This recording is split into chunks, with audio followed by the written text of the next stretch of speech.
Hare Krishna. I've shared the screen. Then we can start.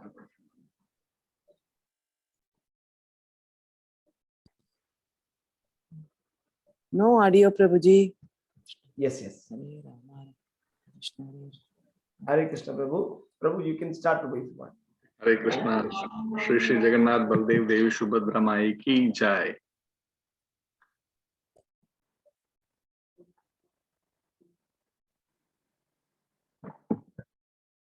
Om Ajnanatimirandasya Jnananjanashalakaya Chakshurunmilitam Yena Tasmai Shri Gurave Namaha. Nama Om Vishnupadaya Krishna Preshtaya Bhutale Srimate Bhakti Vedanta Swamin Iti Namine.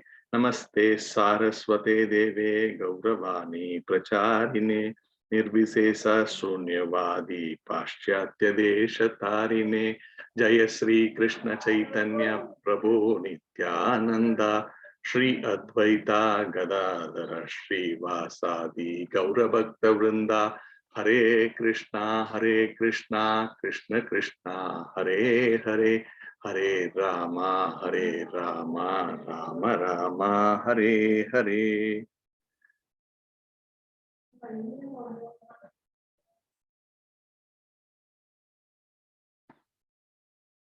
So today we are discussing from Bhagavad Gita, second chapter, verse number 44.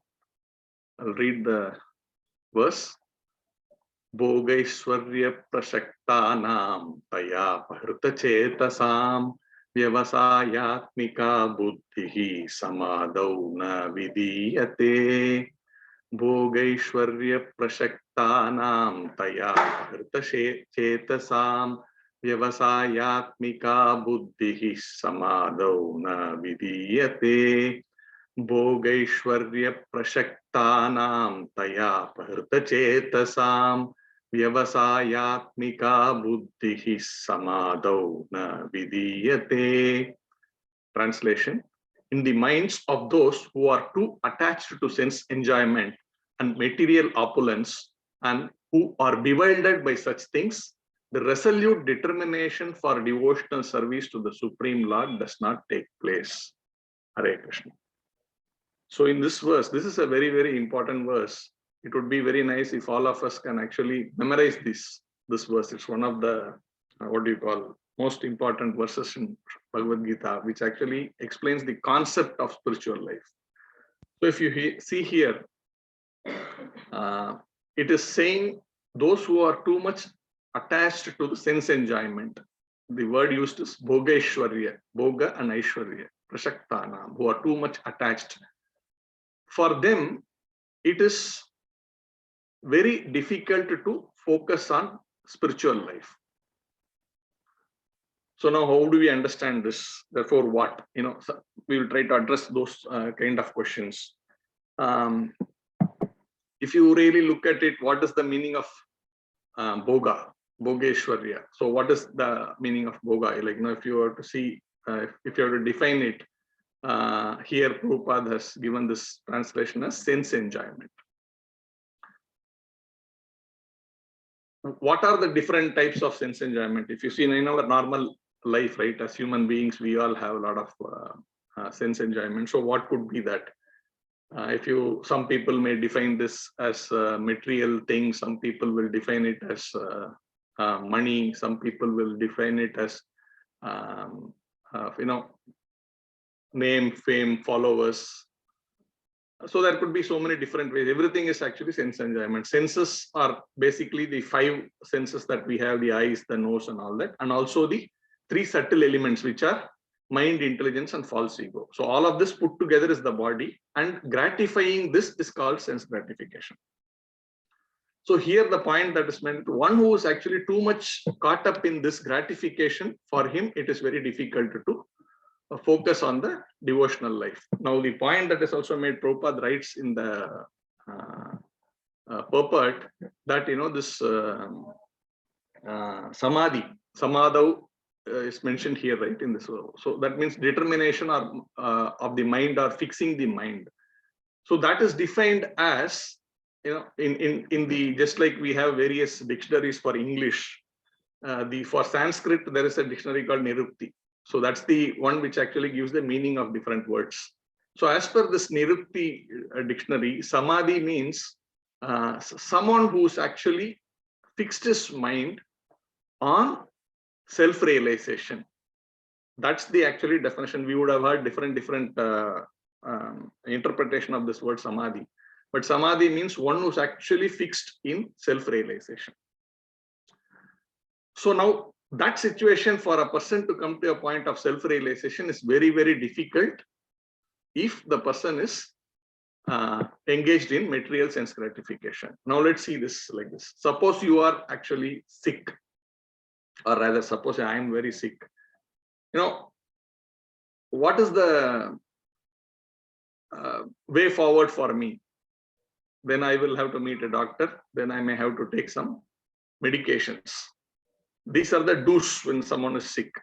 But there are certain don'ts also, right? Like, you know, I will be asked not to take certain type of food. They call it patya. Like, you know, you avoid. For example, if I am having typhoid, then I should not take oily foods. Like this, there are various. If I am having, let's say, what do you call the diabetes or something like that, then I should not take sweets. So these are the don'ts. As long as I avoid doing this, there's a good chance that I can save myself. Otherwise, I may get more deeper and deeper and deeper sucked into the problem. That means my diabetes will increase or my typhoid will increase. Now, let's see another verse which actually highlights the importance of, you know, why one should not be engaged in sense gratification.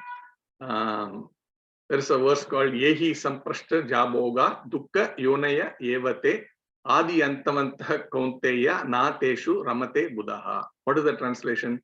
An intelligent person does not take part in the source of misery, which are due to contact with the material senses.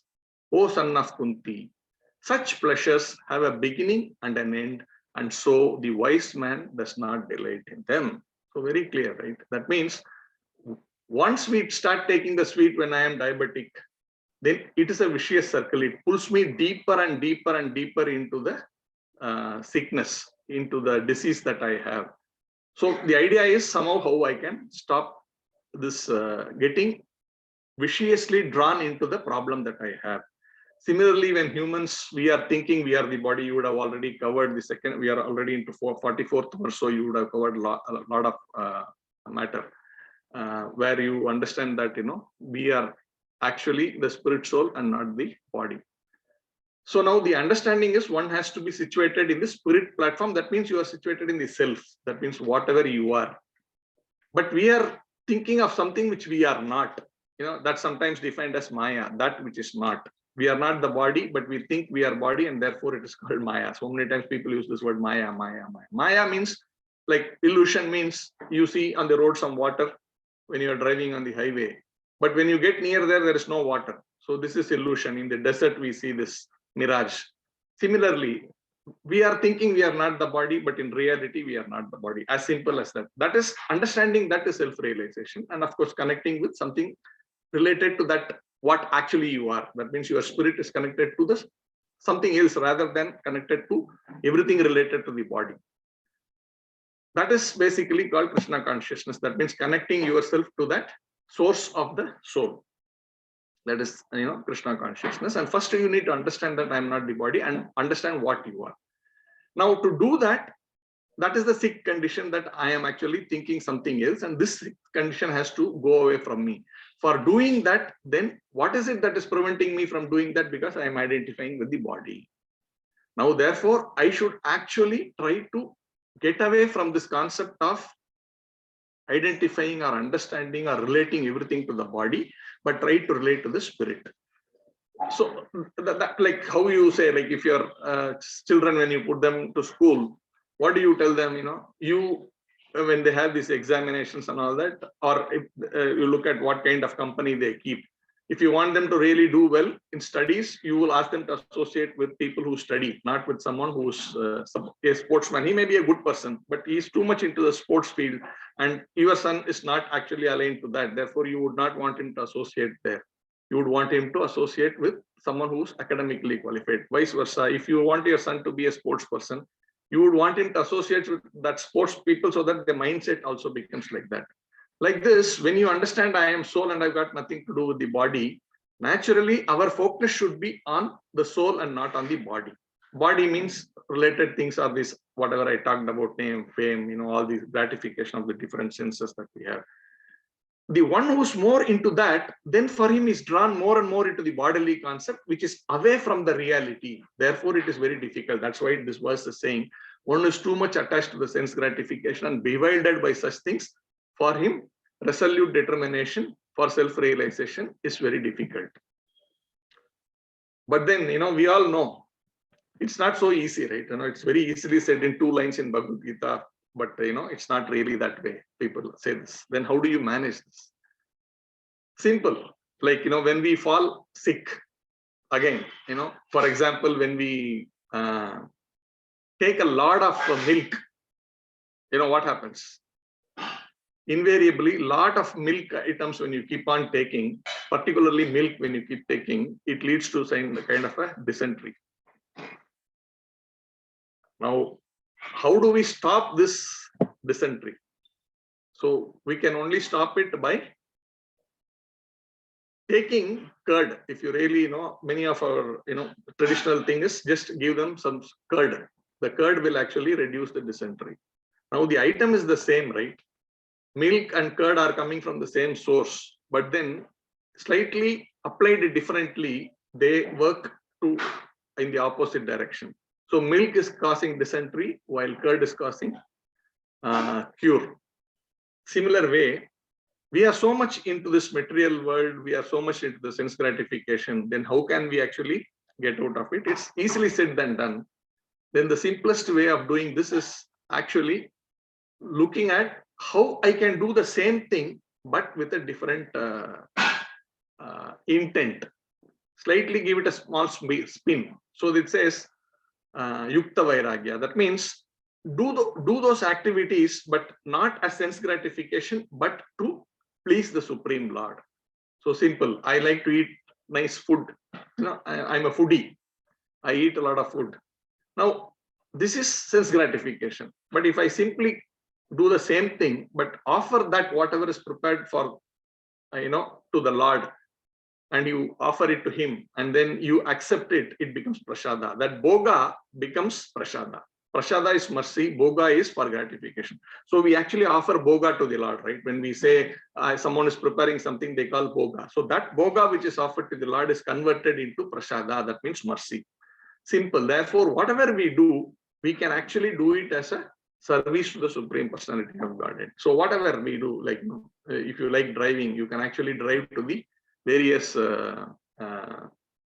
sacred places. Tirupati is there, I mean, I'm just giving some simple examples. That means you can satisfy your desire to drive, but you can actually use it in the service of the Lord, to yourself going to sacred places or driving friends and relatives to sacred places. That way you can actually satisfy your normal tendencies, but at the same time make it, dovetail it in the service of the Lord. So that is what is being mentioned.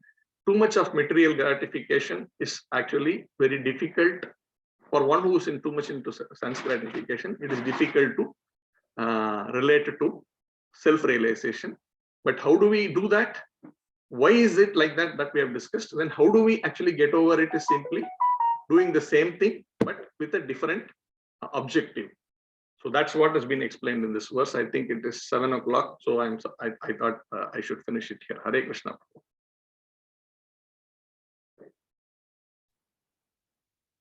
Hare Krishna, Prabhu. Thank you very much. Hare Krishna, Prabhuji. Thank you very much. Thank you. Hare Krishna. If anybody has questions, you can please ask Prabhu. Hare Krishna, Prabhuji. Hare Krishna, Prabhuji. Thank you, Prabhuji. Hare Krishna, Prabhuji. Hare Krishna. Hare Krishna, Prabhuji. Thank you very much.